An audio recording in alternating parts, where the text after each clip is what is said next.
Hi மக்களே, குபேரா தனுஷ் அவர்களோட நடிப்பில் ரஷ்மிகா மந்தனா, நாகார்ஜுனா, சுனைனா, கே பாக்யராஜ், ஹரிஷ் பெரடி, ஜிம் சுரப் அப்படின்னு சொல்லி பல நட்சத்திரங்கள் நடிச்சிருக்கிற படம் இன்றைக்கி வெளியாயிருக்கு. இந்த படத்தை ஷேகர் கமுலா இயக்கியிருக்கார். இவர் ஒரு நேஷ்னல் அவார்டு வின்னர் அப்படிங்கிறத மனசில் வச்சுக்கிட்டு இந்த படத்தை பார்க்க போகிறோம். படத்துக்கு சினிமாட்டோகிராஃபி நிக்கேத் பொம்மை ரெட்டி, மியூசிக் தேவிஸ்ரீ பிரசாத். படத்தோட ஒன்லைனர், கடலில் கிடைச்ச 14 ட்ரில்லியன் ஆயில் கேஸ், அதாவது மீத்தேன், இதை மக்கள்கிட்டேருந்து மக்களுக்கு தெரிவிக்காமல் இதை பணமாக எப்படி மாற்றுறது அப்படின்னு சொல்லி இந்த வில்லன் கோஸ்டிங்கெல்லாம் சேர்ந்து பிளான் பண்ணிகிட்டு இருக்குங்க. இதுக்கு ஒரு சரியான ஆளை கண்டுபிடிக்கணும். இந்த பணத்தெல்லாம் நம்ம ஒரு ஒயிட் மணி ஆக்கணும், இதுலேருந்து வர பணத்தை. இதுக்கு ஒரு தகுந்த ஆளை நம்ம தேர்ந்தெடுக்கணும் அப்படின்னு சொல்லி அவங்க தேர்ந்தெடுக்கிற ஆள் தான் நாகார்ஜுனா. எக்ஸ் சிபிஐ ஆஃபீஸர், ஜெயிலில் இருக்கார்.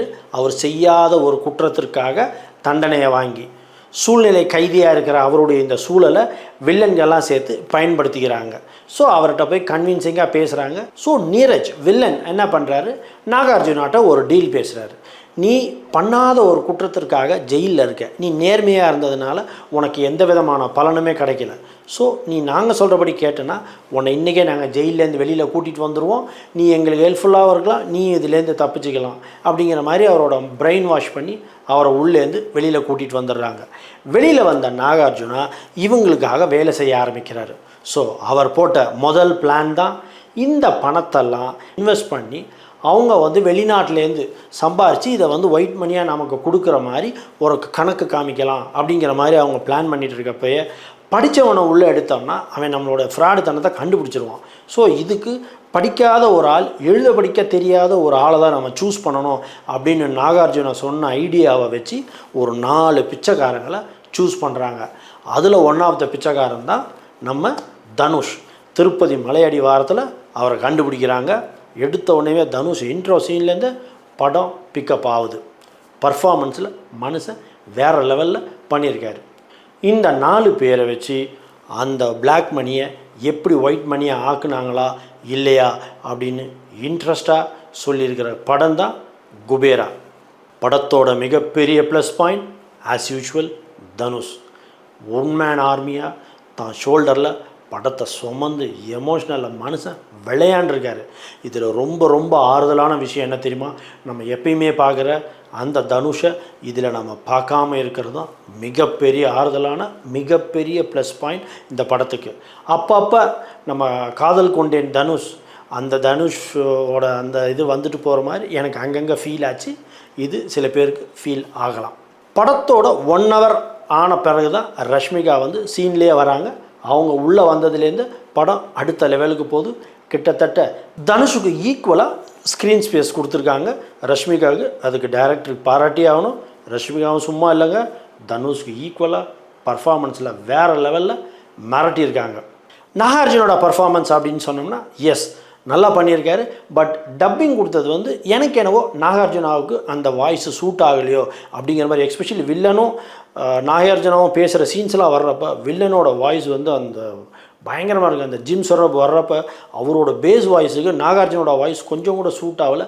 யார் டப்பிங் கொடுத்தாங்களோ that is a very very bad சாய்ஸ்ன்னு தான் சொல்ல. இது என்னோடய ஒப்பீனியன்.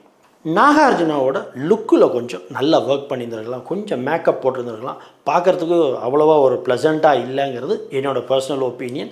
அந்த ஒரே ஒரு மைனஸ் பாயிண்ட் எனக்கு எல்லா இடத்துலையுமே ஃபுல் என்டையர் மூவி ஃபீல் ஆகிட்டே இருந்தது. ஏன் நாகார்ஜுனாவை கிட்டத்தட்ட பிச்சைக்கார மாதிரியே காமிச்சிருக்காங்க அப்படின்னு.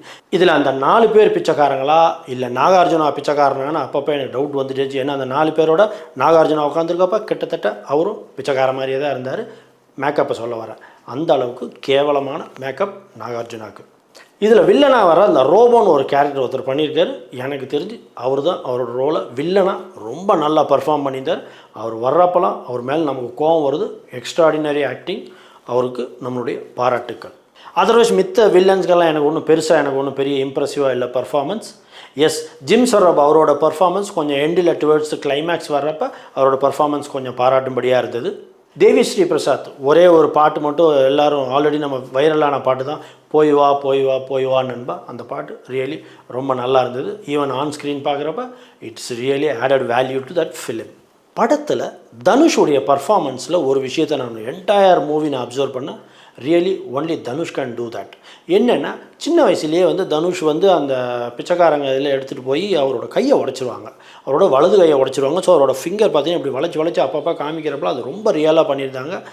ஸோ அந்த சீன் அந்த கை வந்து அவரால் எதுவும் பண்ண முடியாது அப்படிங்கிறது as per the story. So அவர் எழுதுறது அவர் பண்ணுறது எல்லாமே லெஃப்ட் ஹேண்டில் தான் எழுதுவாங்க. இந்த விஷயத்தை இது வந்து ரொம்ப சின்ன டீட்டெயிலிங் தான், பட் இந்த விஷயத்தை த்ரூ அவுட் மூவி அவ்வளோ கேர்ஃபுல்லாக கொண்டு போயிருந்தாங்க. ஈவன் ஒரு சீனில் ரஷ்மிகாவோட பஸ்ஸோட பேக் சைடில் ஏணியில் ஏறுவார், அந்த விஷயத்தை கரெக்டாக ஃபாலோ பண்ணியிருந்தாங்க. ஸோ அந்த ஹேண்டுங்கிறது என்டையர் நீங்கள் முடிஞ்சால் அப்சர்வ் பண்ணி பாருங்கள். அந்த உடஞ்ச கைங்கிறது வலது கைங்கிறது என்டையர் மூவி அவங்க மெயின்டைன் பண்ணியிருக்குங்கிறது சேகர் கமுலா எவ்வளவு டீட்டெயிலாக ஒரு விஷயத்தை பார்க்குறாருங்கிற அவருடைய இயக்கும் திறமைக்கு இது ஒரு மிகப்பெரிய எடுத்துக்காட்டு. படத்தில் இன்னொரு இன்ட்ரெஸ்டிங்கான ஒரு சீன் இருக்குது. அந்த சீன் வந்து நாயோட ஒரு ஃபைட் இருக்கும், வில்லனோட, அந்த ரோபோங்கிற வில்லனோட. ரியலி அது படமாக்கப்பட்ட விதம் வந்து மிக மிக அருமை. நீங்கள் எல்லாம் இந்த சீனை என்ஜாய் பண்ணுவீங்க. படத்தில் உண்மையாலுமே பாராட்ட வேண்டிய விஷயம் என்ன அப்படின்னா, தனுஷ் மாதிரி ஒரு ஆள் வந்து ஒரு பிச்சைக்கார வேஷம் போட்டு திருப்பதி மாதிரி ஒரு மெயின் லொக்கேஷனில் உட்காந்து ஷூட் பண்ணுறதுக்கு அக்செப்ட் பண்ணிட்டுங்கிறது வந்து தனுஷுடைய டெடிகேஷனை காமிக்குது. ரியலாகவே முடிஞ்ச வரைக்கும் எல்லாமே பண்ணியிருக்காங்க. குப்பையில் ரஷ்மிகாவும் தனுஷும் அந்த குப்பை லாரியில் ரியல் குப்பை லாரியில் ட்ராவல் பண்ணுறதா இருக்கட்டும், குப்பையெல்லாம் கொண்டு போய் ஒரு இடத்துல கொட்டுவாங்க தெரியுமா, அந்த இடத்துலையும் அந்த குப்பைக்கு நடுவில் இவங்க 2 பேரும் உட்காந்துருக்க சீன் வந்து இவங்க 2 பேரும் நடிப்பு மேலே உள்ள டெடிகேஷனை கண்டிப்பாக காட்டுது.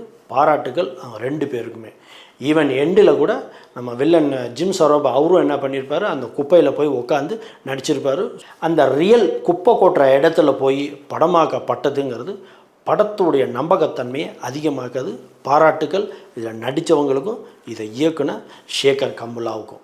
தேவிஸ்ரீ பிரசாத்தோட மியூசிக் படத்துக்கு இவ்வளோ தாங்க தேவை அப்படின்னு ஒரு டைரக்டருக்கு வந்து ஒரு கிளியர் பிக்சர் இருந்ததுனால எவ்வளவு தேவையோ அவ்வளோ மியூசிக்கை கரெக்டாக தேவிஸ்ரீ பிரசாத்திட்டேருந்து வாங்கியிருக்காருங்கிறது படம் முழுக்க நம்மளால் ஃபீல் பண்ண முடியுது.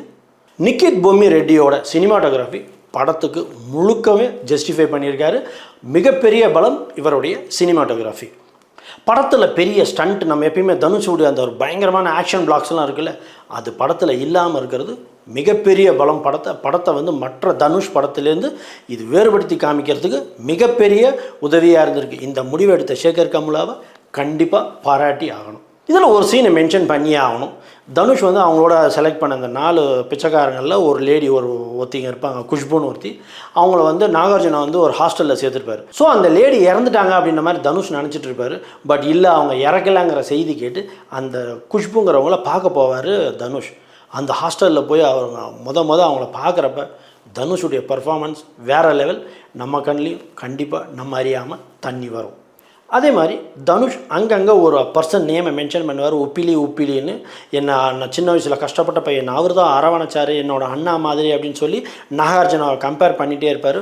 ஸோ அந்த உப்பிலின்னு சொல்லும்போது அந்த உப்பிலிங்கிற பேரும் நல்லாயிருக்கு. எக்ஸ்பெஷலி நாகார்ஜுனாவை ஷூட் பண்ணிடுவாங்க. அவர் இறந்து போகிற டைமில் அவர் சொல்லுவார், நானும் உன்னோட அண்ணன் உப்பிலி மாதிரி தான் அப்படின்னு சொல்லும்போது அந்த இடத்துல தனுஷோட நடிப்பு வேறு லெவல். கண்டிப்பாக நம்ம எல்லாரோட கண்லேயும் அந்த சீன்லேயும் தண்ணி வரும். டுவர்ட்ஸ் கிளைமேக்ஸ் பார்த்தீங்கன்னா நீரஜ் அந்த வில்லனை வந்து ஒரு டிமாண்ட் வைப்பார் தனுஷ். இந்த மாதிரி நான் உன்னுடைய விஷயங்கள்லாம் என் கையில் டாக்குமெண்ட்ஸாக இருக்குது, நீ இதுலேருந்து தப்பிக்கணும்னா நான் சொல்கிற விஷயத்த நீ செஞ்சாகணும், நீ ஒரு நாள் பிச்சைக்காரனாக வாழ்ந்து பார்க்கணும் அப்படிங்கிற மாதிரி ஒரு விஷயம் வைப்பார். ஸோ இது நம்ம நம்பகத்தன்மை இல்லாமல் இருந்தால் கூட அதுக்கு அவர் டைரக்டர் வந்து கொடுக்குற ரீசன் வந்து சம்வேர் அந்த சீனை நம்பும்படியாக நம்மளை எல்லாரையும் மாற்றுறதுங்கிறது தான் அவருடைய இயக்கும் திறமைக்கு இது ஒரு மிகப்பெரிய எக்ஸாம்பிள். உண்மையாலுமே அவ்வளோ பெரிய ஒரு கோடீஸ்வரன் பிச்சைக்காரனாக ரோட்டில் வந்து பிச்சை எடுக்க முடியுமா அப்படின்ற ஒரு கேள்வி நமக்கு வரலாம். பட் அதுக்கு கன்வின்சிங்காக ரைட்டிங்கில் சொல்லியிருக்கிறதுங்கிறது வந்து டைரக்டரை பாராட்டியே ஆகணும். நம்ம எல்லாமே அந்த சீனை கண்டிப்பாக நம்புவோம். இவ்வளோ பெரிய பணக்காரன் இப்படி ஒரு சூழலில் மாட்டிக்கிட்டான்னா, ஒருத்தர் இப்படி டிமாண்ட் வச்சாங்கன்னா பிச்சை எடுக்கணும்னு கண்டிப்பாக அவன் ரோட்டுக்கு வந்து பிச்சை எடுப்பான் அப்படிங்கிறத அந்த நம்பகத்தன்மையோடு அந்த திரைக்கதை அமைச்சிருக்கிறதுங்கிறது வந்து படத்துக்கு மிகப்பெரிய பலம். ஈவன் அந்த டுவர்ட்ஸ் கிளைமேக்ஸில் அந்த வில்லன் வந்து பிச்சைக்காரனாக ரோட்டில் பிச்சை எடுக்கிற ஒவ்வொரு சீனுமே அவ்வளோ இன்ட்ரெஸ்டிங்காக செதுப்பிக்கியிருப்பாங்க. ஈவன் ரேஷ்மிகா அந்த குழந்தையோட கையில் பிச்சை போடுறதா இருக்கட்டும், ஈவன் தனுஷுக்கு வில்லன் ஆரம்பத்தில் கொடுத்த அந்த 500 தனுஷ் திருப்பி அதே அவனுக்கு பிச்சை போடுறதா இருக்கணும், இப்படின்னு ஒவ்வொரு சீனுமே பார்த்து மெஷர் பண்ணி அவ்வளவு அழகாக திரைக்கதை பண்ணியிருக்காங்க. படத்தில் ட்விஸ்ட் அண்ட் டேர்ன்ஸ்க்கு பஞ்சமே இருக்காது. நம்ம எல்லாரும் சீட் எட்ஜில் உட்காந்து அடுத்து என்ன நடக்க போகுதுன்னு சுவாரஸ்யமாக பார்த்துக்கிட்டே இருப்போம். அந்த அளவுக்கு திரைக்கதையை அழகாக நகர்த்திட்டு போயிருக்காங்க. நான் எப்பயுமே ஆழமாக நம்புகிறேன், ஒரு படம் எமோஷ்னலாக ஆடியன்ஸோட கனெக்ட் ஆச்சுன்னு வச்சுக்கோங்களேன், எஸ்பெஷலி அந்த எமோஷன்ஸ் ஒர்க் அவுட் ஆயிடுச்சுன்னா அந்த படம் கண்டிப்பாக வெற்றி படம் ஆகுங்கிறத ரொம்ப ஆழமாக வலியுறுத்துகிறவன், நான் ரொம்ப ஆழமாக நம்புறவனும் கூட. இந்த படம் அந்த விஷயத்தை எஸ்பெஷலி எமோஷ்னல் கனெக்டை வேறு லெவலில் பண்ணியிருக்காங்க. ஒவ்வொரு எமோஷ்னல் சீனுமே அந்த ஆடியன்ஸோட கனெக்ட் ஆகிறது. நம்ம சில நேரம் நம்ம படம் பார்க்குறோங்கிறத மறந்துட்டு நம்ம அப்படி உட்காந்து பார்ப்போம். அந்த அளவுக்கு தரமான சம்பவத்தை எமோஷ்னல் கனெக்டோட ரொம்ப நல்லா பண்ணியிருக்காங்க. Kudos to Shekar Kammula director. இதில் இன்னொரு சுவாரஸ்யமான விஷயம் என்னென்னா, எவ்வளோ சீரியஸான சீன்ஸாக இருந்தாலும் அந்த சீனில் தனுஷ் அப்பப்போ கேட்குற ஒரு கேள்வி, இன்றைக்கி என்ன கிழமை, அந்த நாளுக்கு என்ன சாமியை நாம் வேண்டணும் அப்படிங்கிற ஒரு கணக்கு இருக்குது. ஸோ இன்றைக்கி அந்த ஒவ்வொரு கிரிட்டிக்கல் சூழலையும் அந்த எதிரில் உள்ளவங்க இன்றைக்கி என்ன கிழமை அப்படின்னு கேட்பார். ஸோ இன்றைக்கி என்ன நாளோ அந்த நாளுக்கு என்ன கடவுளோ அந்த கடவுள்கிட்ட வேண்டுற மாதிரி ஒரு சீனை படம் ஃபுல்லாக த்ரூ அவுட் மெயின்டைன் பண்ணியிருப்பாங்க. ஸோ அந்த ஐடியாவுக்கு பாராட்டுகள். அது ரொம்ப நல்லா ஒர்க் அவுட் ஆகிருக்கு. த்ரூ அவுட் மூவி ஒரு டயலாக் வந்துகிட்டே இருக்கும், சார் நான் திருடன் இல்லை பிச்சைக்காரன் அப்படின்னு. திருடனுக்கும் பிச்சைக்காரனுக்கும் ஒரு வித்தியாசம் என்னன்னு கொஞ்சம் ஆழமாக யோசித்து பார்க்கும்போது தான் டைரக்டர் சேகர் கமுலா ஒரு இன்ஃபர்மேஷனை சொசைட்டிக்கு சொல்கிறாரு. இந்த சொசைட்டியில் பணத்தை திருடி பெரிய லெவலில் வாழ்கிறான் பார்த்தீங்களா, அவன் பிச்சைக்காரனோட கேவலமானவங்கிறது தான் இந்த டயலாக் அழகாக சொல்லுது. சார் நான் திருடன் இல்லை, நான் பிச்சைக்காரன் அப்படிங்க. அதாவது பிச்சைக்காரங்கிறது ரொம்ப கௌரவமான தொழில் திருடனை விட அப்படிங்கிறது தான் சொல்ல வர்றார். மிக அருமையான டைலாக்ஸ். ஸோ இப்படி படத்தில் சீன்ஸையும் சொல்லிட்டு போயிட்டே இருக்கலாம், டைலாக்ஸையும் சொல்லிட்டு போயிட்டே இருக்கலாம், தனுஷ் பர்ஃபார்மன்ஸ் சொல்லிட்டு போயிட்டே இருக்கலாம். This is must watch movie. It is very very nice movie. Don't miss this. இந்த வீக்கெண்டுக்கு ஒரு அருமையான சூப்பர் தனுஷ் மூவி ரிலீஸ் ஆகிருக்கு. Please go and watch with family. Yes, இந்த வீக்கெண்டுக்கு ஃபுல் ஃபேமிலியோடு போய் உட்காந்து எமோஷ்னலாக நல்ல ஒரு படம் பார்த்த ஒரு சாட்டிஸ்ஃபேக்ஷன் உங்கள் எல்லாருக்கும் கிடைக்குங்கிறத நான் கேரண்டியாக சொல்கிறேன். One of the best Dhanush மூவின்னு சொல்லலாம். Sekhar Kammula sir, you have nailed it again. That's all மக்களே. இந்த மூவி ரிவ்யூ உங்களுக்கு பிடிச்சிருந்ததுன்னா லைக் பண்ணுங்கள், ஷேர் பண்ணுங்கள், சப்ஸ்கிரைப் பண்ணுங்கள். வணக்கம்.